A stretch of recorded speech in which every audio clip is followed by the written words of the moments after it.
Hey Sunrise, it's Andrew here with your small group questions for this week. So we kick off our summer series, Gospel Encounters.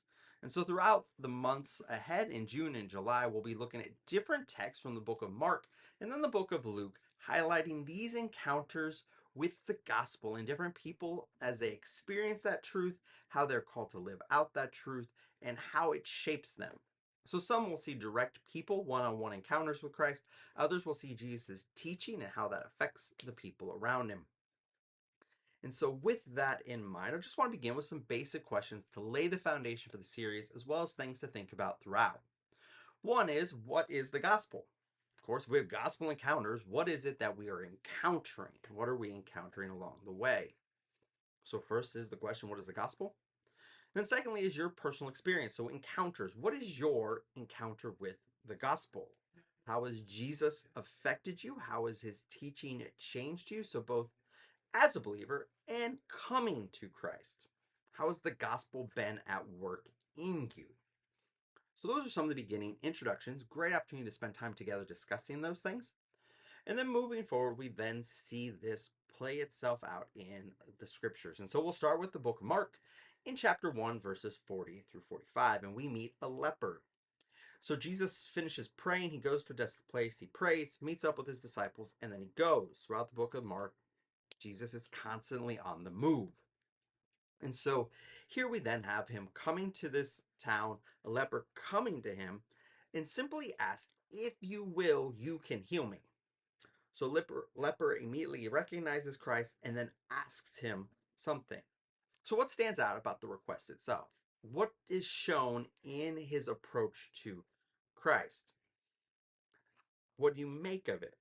And within that, what do you then make of Christ being moved with compassion? What does that teach us about the nature of Christ in this text?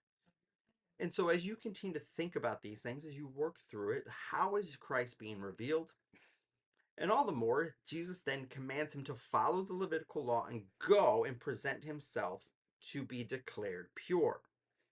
Again, in their day and age, leprosy was a death sentence. So, in many ways, you can even say that Jesus rose this man from the dead from a Levitical law standpoint. And so, when you think about these things, how much more has Christ saved us? How has Christ transformed us?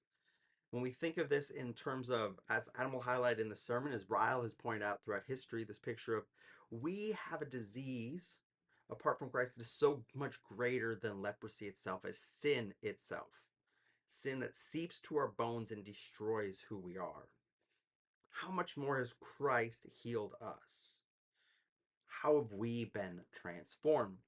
And so, as you think about these things, we then see the desire of this man to then go and tell everyone, even though Jesus explicitly tells him not to.